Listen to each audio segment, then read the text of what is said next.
నమస్తే. ఇన్నాళ్ళు నన్ను సపోర్ట్ చేస్తూ, ఎంకరేజ్ చేస్తూ మీ ప్రేమని నాకు అందిస్తున్న ప్రతి ఒక్కరికి కృతజ్ఞతలు.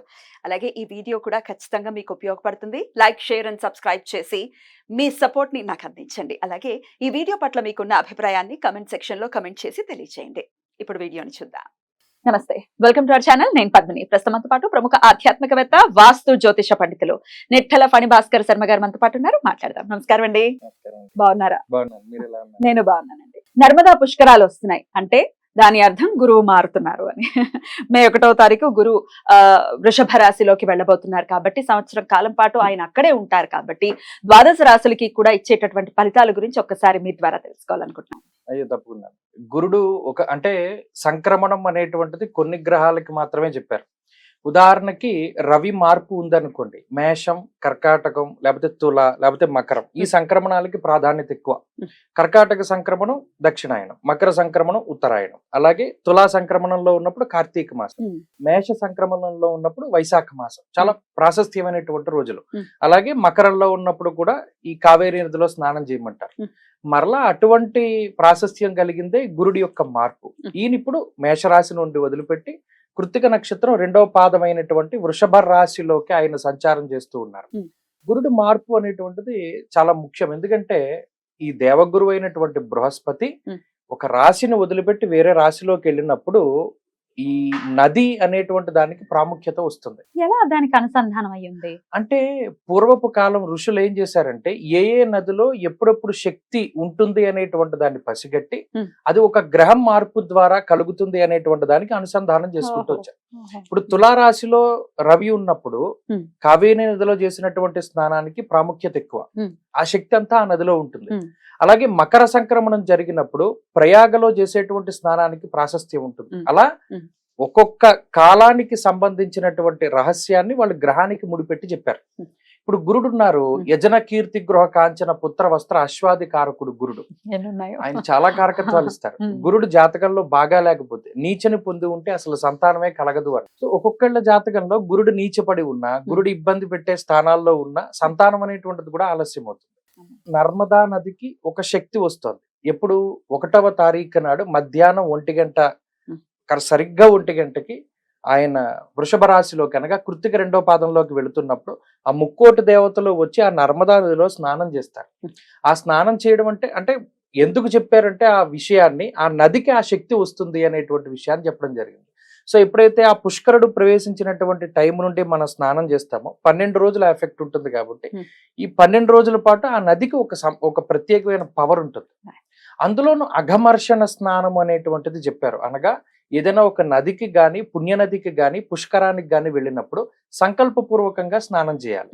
సంకల్పం చెప్పుకోకుండా చేస్తే అది మలమర్షణ స్నానం అవుతుంది. అంటే శరీరాన్ని శుద్ధి చేసుకోవడమే అవుతుంది కానీ అఘమర్షణ ప్రయోజనం ఉండదు. ఎలా సంకల్పం చెప్పుకోవాలి? ఉదాహరణకి మనం అక్కడికి వెళ్ళినప్పుడు మన జన్మాంతరాల్లో చేసినటువంటి పాపాలను పోగొట్టుకోవడానికి మయ ఆలోచిత అనాలోచిత సమస్త దుష్కర్మ దోష నివారణార్థమనో, లేకపోతే జనరల్ గా మనం ప్రతిరోజు చెప్పుకునేటువంటి సంకల్పం ఏదైతే ఉంటుందో ఆ సంకల్ప పూర్వకంగా చెప్పాలి.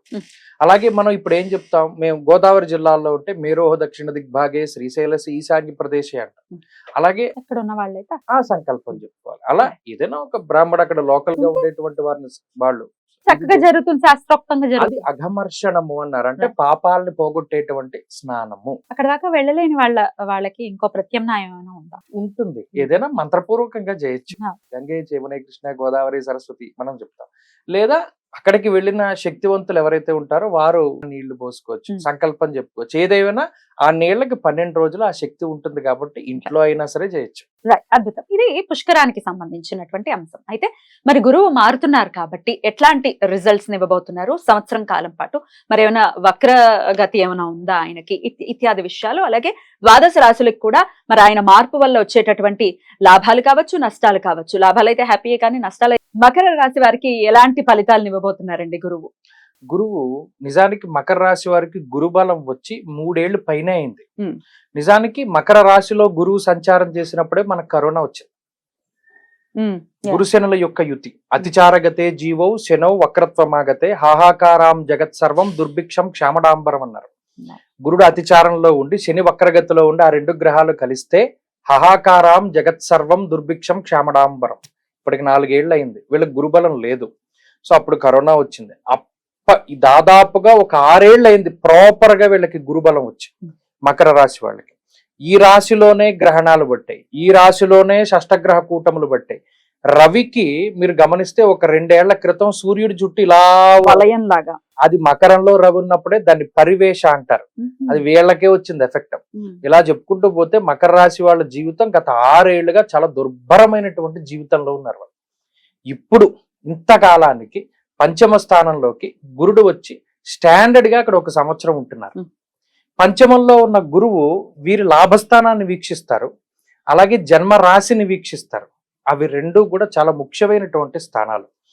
ఎప్పుడైతే పంచమం జాతక రీత్యా చూసుకున్నప్పుడు ప్రచుర పుత్ర కళత్ర సమన్విత సురగురు సుత గేహగతేన రహ అన్నారు. గోచారంలో అర్ధలాభం తదైశ్వర్యం స్వకర్మ రతిహర్షితం సదా స్వజన సౌఖ్యంచ.